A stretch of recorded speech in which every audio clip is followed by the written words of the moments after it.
You know, for the first half of this show, I was actually enjoying it.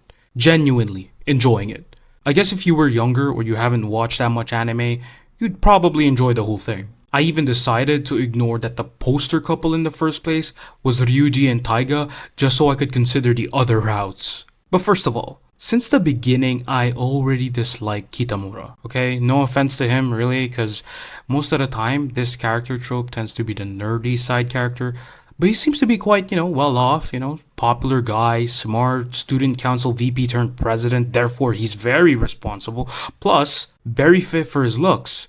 Also, it doesn't help that he looks like Shinpachi from Gintama, that guy with handsome looking glasses, and that Taiga's voice actor is Kagura's voice actor as well. So take that as you will. Now for Kushieda, I actually liked her. I think her cheerful, happy nature was nice to see, and for a good chunk of this show, I was really on board with Ryuji ending up with her, even though I knew that was never gonna happen. From what I've seen from her personality, I just assumed that if she ever confronts something not going her way or ends up in a situation that is uncomfortable for her, she'd either A. collapse, B. try to mend things even though it might be too broken to fix. So that definitely played a huge role as to why I might have liked her in the first place. Literally an assumption.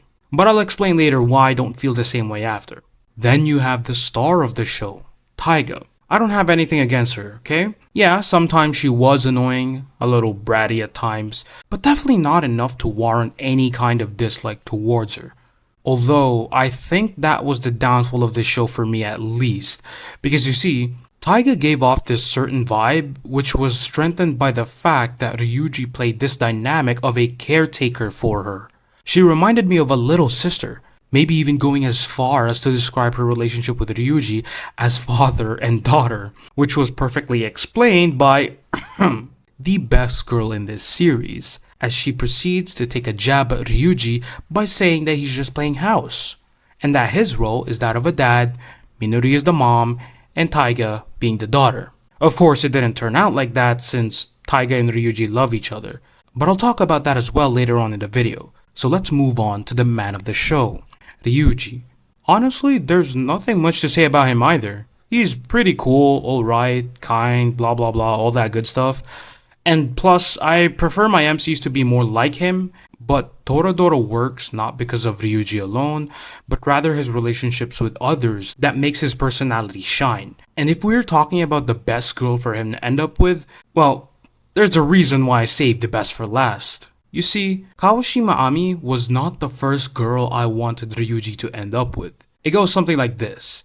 Minori first, Taiga second, only because it was pretty much guaranteed, then the student council president, yes, that random girl, and Kawashima dead last. Because if your first impression was a lying, manipulative, arrogant B, do not expect me to like you. So it took me a while to soften up to her. She has that talk with Ryuji by the vending machines and the pool arc as well, but the whole time I only thought of her as someone who got along with people just to work in her favor. Then the beach villa arc happens.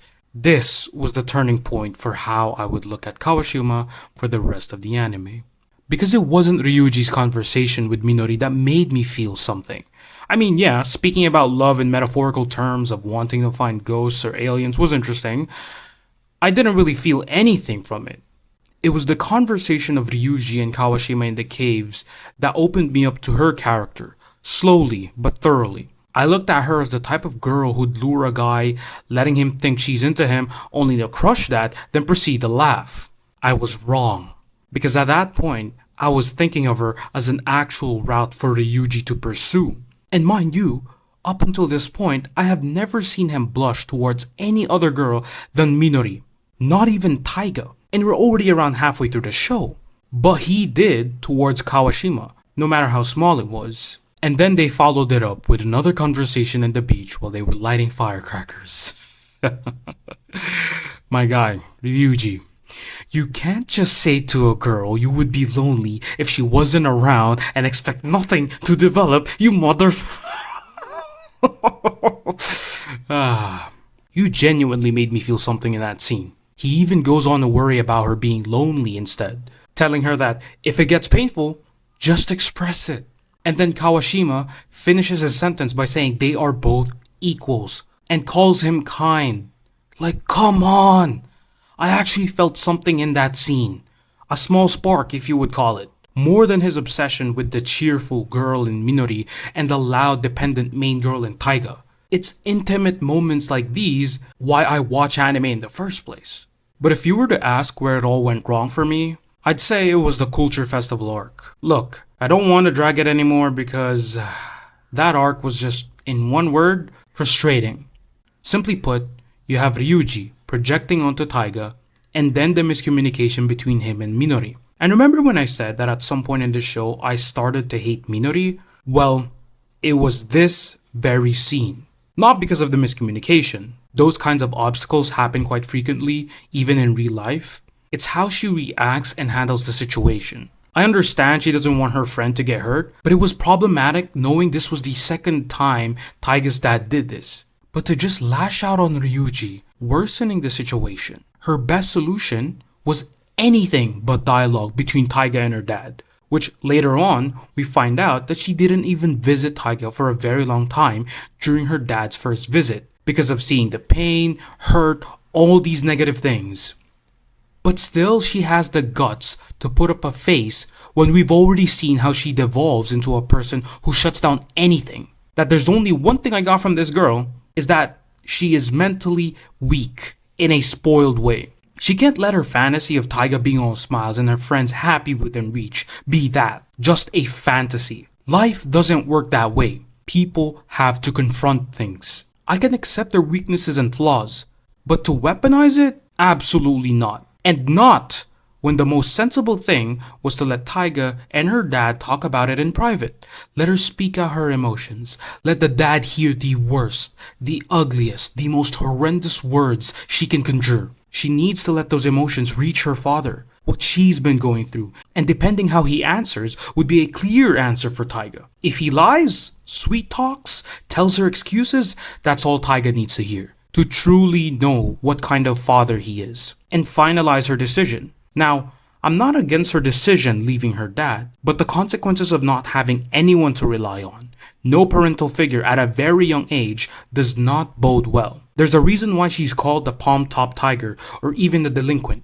It's easy for Minori or Ryuji to say, yeah, don't go with your dad, he's an asshole, when both of them still have someone to rely on to be a part of their growth, even if they might be distant.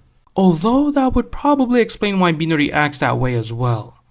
Like a bitch. So yeah, they still have some guidance. But as I've said, the most sensible choice was not brought on the table. Because apparently, letting your dirty laundry air out for the public to see and then everyone claps for you, empowers you, is the one that makes most sense. And from then on, the show was harder to get through. This is where Kawashima ends up being the only anchor I have for this anime. You know that one scene when Ryuji ends up buying pork for her, notices how she doesn't look well, and while everyone calls her mature, the only person who sees through her is Ryuji, calling her like a child. Something about it felt genuine and intimate. None of Taiga's scenes, much less Minori, gave off that feeling. Taiga specifically, because all I felt for her was the need to be taken care of, to look out for, or this dynamic of I scratch your back, you scratch mine. Even if she was annoying or at times rash, I couldn't really hate her for it, as opposed to Minori. And then when you add the context of her relationship with her parents, it doesn't help her case. But Kawashima made things so much more bearable to watch. To be precise, Minori was the last thing I wanted to see. I think having to sit through her scenes post-Culture Festival was probably one of the worst experiences I could ever have. So seeing Kawashima bitch slap the absolute shit out of Minori felt so cathartic. It made me like her even more. Because there's one thing Kawashima is good at, and that is seeing through people's BS. Now you could say maybe that's her experience in the modeling industry, therefore she tends to act mature compared to the rest. But she drops that character in front of Ryuji. She trusts Ryuji, she respects and treats him like an equal, and the only person who truly understands her. Everyone wants something lofty, or acts like some higher moral, but Kawashima's interactions and conversations with Ryuji always have me on a hook. They have me constantly listening in and trying to understand both of their feelings and who they are as people. It feels mutual. Even her final talk with Ryuji, Kawashima let her thoughts reach him as honestly as she can, which was only cut short by Minori who interrupted them. But it got me thinking, if Ryuji hung around with Kawashima a lot more than Taiga, things could have probably been different. I can't help but feel like the only reason Ryuji liked Taiga was because of how long they stayed together. And even then, it took longer for Ryuji to develop those feelings in the first place. Normally, when I watch anime rom-coms, I tend to support the main poster couple. You got shows like Nisekoi, where the MC, Ichijo, had fair shares of romantic moments with not only the main girl, Chitoge, but also the rest of the cast. Albeit each girl was actually nice, so I guess that's a caveat for Toradora. But overall, I was happy with how Nisekoi ended. Taiga and Ryuji's relationship though felt like something else. It felt like friends. Really. Just that. Friends. What I really want to say is, there wasn't any need for romance in their relationship. Even if at the end of this series they ended up staying as friends, I wouldn't mind it. Taiga won't feel like she's constantly alone anymore, and at the same time, Ryuji doesn't need to worry whether she can take care of herself, as he can always keep a close watch. And none of that needs any romance at all. Although just to spite on Minori, actually, yeah, you know what? It might have been better if Taiga and Ryuji ended up together, cause to hell with Minori, okay? But yeah, that's pretty much it. Again, I could yap for hours about this show, both the good and bad things, but this is the last thing I want to say about this anime. I freaking love Kawashima. She should have ended up with Ryuji. And you know, I kinda wish they made a visual novel of Toradora and had a Kawashima route, just like Konosuba. That would be freaking amazing. But yeah, it was a pretty good anime up until the Taiga dad arc, and then everything just went downhill. Oh well, have a blessed day, afternoon, evening everybody. I'll see you on the next anime. Sayonara.